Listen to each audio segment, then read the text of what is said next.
Hello, hello. We're here for the Cash Confident podcast today. Today, you're going to need to grab a pen, grab some paper, take a little notes. Today, we're going to go over basically what to think about and how to plan a vacation. So, in my work, reading people's transactions and doing all of the things, oftentimes vacations are a thing where people really go over budget, and it wasn't because they overspent, it was because they really underplanned. They had an expectation that this trip was going to cost X amount of dollars, and then it really cost twice that. And again, it wasn't nobody, there was no crazy spending, there was nothing done. It was just really, really more about the expectations. So we're going to go over the things to think about for a trip. I don't know if you guys know this, but I travel a lot. Like I'm usually out of the country like 4 times a year, and I'm usually on an airplane between 8 and 12 times in a year. So I've done a fair bit of traveling. I am a fairly cost-effective traveler, although now I'm a little fancy in my old age, and sometimes I'm happy to spend extra money to have a better experience. All right, so the first thing I want to go over is when I'm planning a trip, there's 2 ways that I go about it. Sometimes I have a set dollar amount, and I'm just looking for a trip that's going to fit inside of that dollar. So sometimes that might be like, all right, so let's just say I have a couple $2,000 exactly. I'm looking for a 5-day trip. And I'm really open. But like sometimes it'll be a vibe that I want. Like, oh, I want to go a tropical vibe. So what is, that may mean Central America, parts of South America, Mexico. There's Puerto Rico. There's plenty of options, right? So when I have a dollar amount, then generally the thing that I'm going to be looking for first that's going to help me to pick my destination is going to be either a really great hotel deal or a really great deal on flights. All right.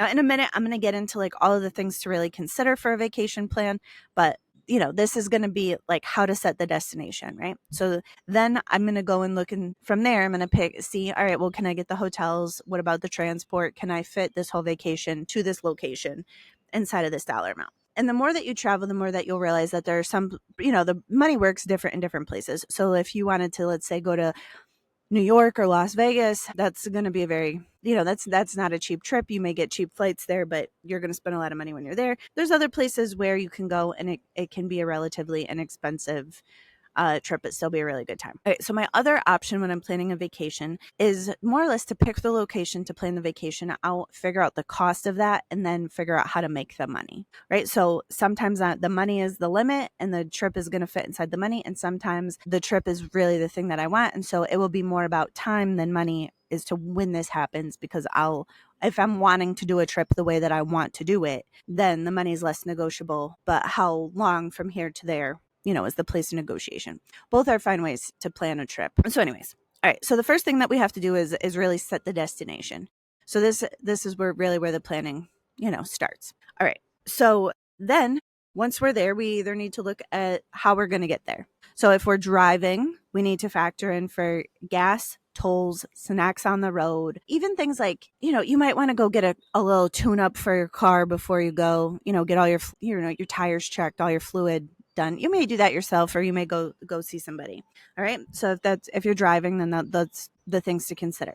If you're flying, the things to consider are going to be the cost of the flights and how much ever it costs to get back and forth to the airport, whether or not you're hiring a car service to drive you back and forth, whether or not you're parking your car there, or you may be able to get away with it if it's just, if you have a friend driving you back and forth. But sometimes especially like I live in Connecticut, and so a lot of my favorite airports are a good 2 hours away. And so for the amount that I travel, getting a ride it's not like it's the hardest thing, but a lot of times it just makes more sense for me to park a car. So anyways, but parking a car, in Boston or New York, we're talking a couple $100 for the week. So it's something that you want to, just consider.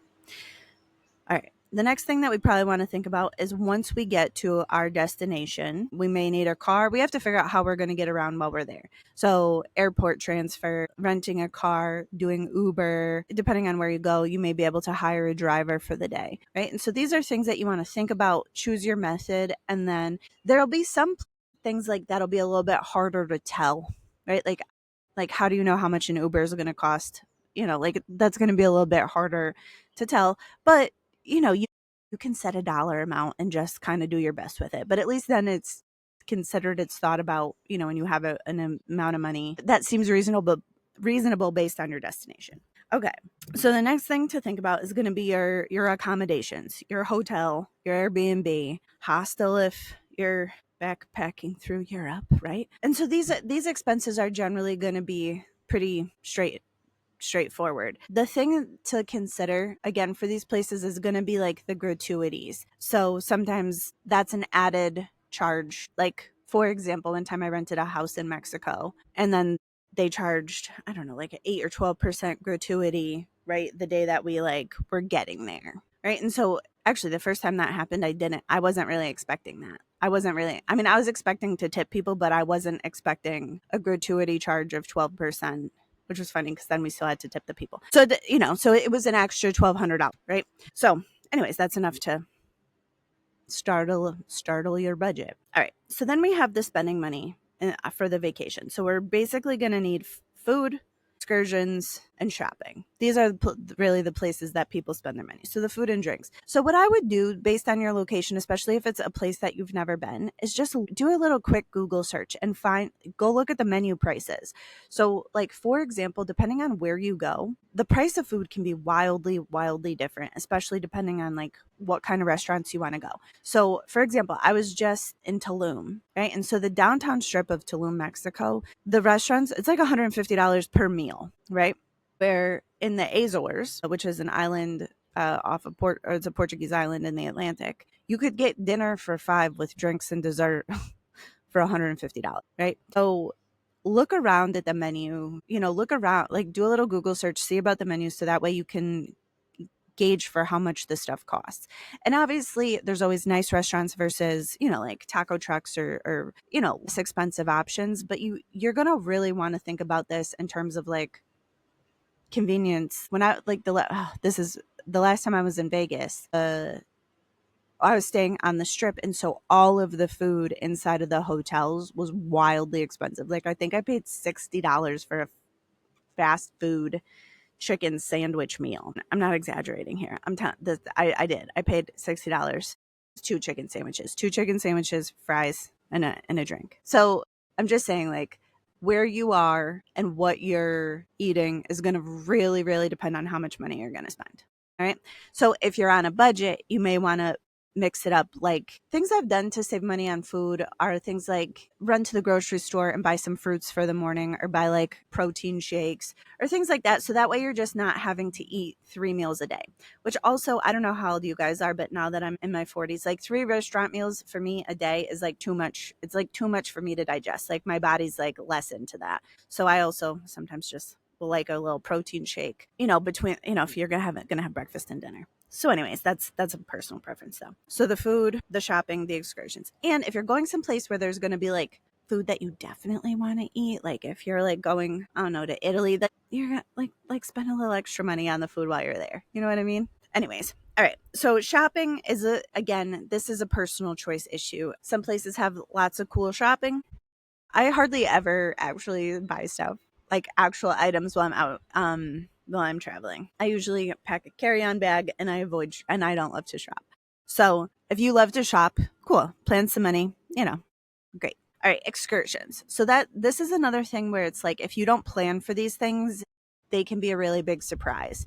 So if you're, how do you say it? It's like, I would just look around online, see what kind of stuff you want to do, start to make a list of the cost, have a few options. And I like to plan when I'm planning a trip where we're doing a lot of adventures. I like to just kind of make a list of things that I think would be acceptable to me. And then while I'm on that trip, I decide I'm going to go here. We're not going to go here. We have this kind of weather this day, right? So there's a little bit of flexibility in it. But the excursions, that can be a thing where that also like surprises people as to the expenses. Then I've been to a couple places where they charge you taxes at the airport upon leaving. So is something. So some other places where people will accidental like spending like at the airport, like you could easy peasy spend like $50 at the airport on like a bag of nuts and a bottle of water. All right. So these are just the things to consider. So we need our transportation, we need our airport parking if we're doing that. We're going to need gas if we're renting a car. If you're renting a car, the price that they give you online never seems to be like the real truth. I don't think I've ever rented a car for a set dollar amount and then actually paid that dollar amount at the kiosk. if you have a tip about that, maybe you should let me know. But these are the things. So usually when people like, get caught up, it's like they were way off on how much the food cost in that area, right? Like, so like, let's say you go to Vegas and you're like, I'm going to eat food for $40 a day. You're going to have a tough time with that. Or if you're in New York City, you actually could probably get away with it because they have all the like pizza joints and the little places like that. It just depends. So I think really like the main thing that throws people off on their budgets is they like plan for the flight and the hotel and then spending money, but they don't really account for all of the cost between the excursions and then the food, the drinks, whatever else. So the more that you kind of think about it, the more that you can get a handle on how much it's actually going to cost. So that way, so that way you don't end up with a few $1,000s on your credit card on accident. So I hope this was helpful for you. That's it. All right. I love you. Bye.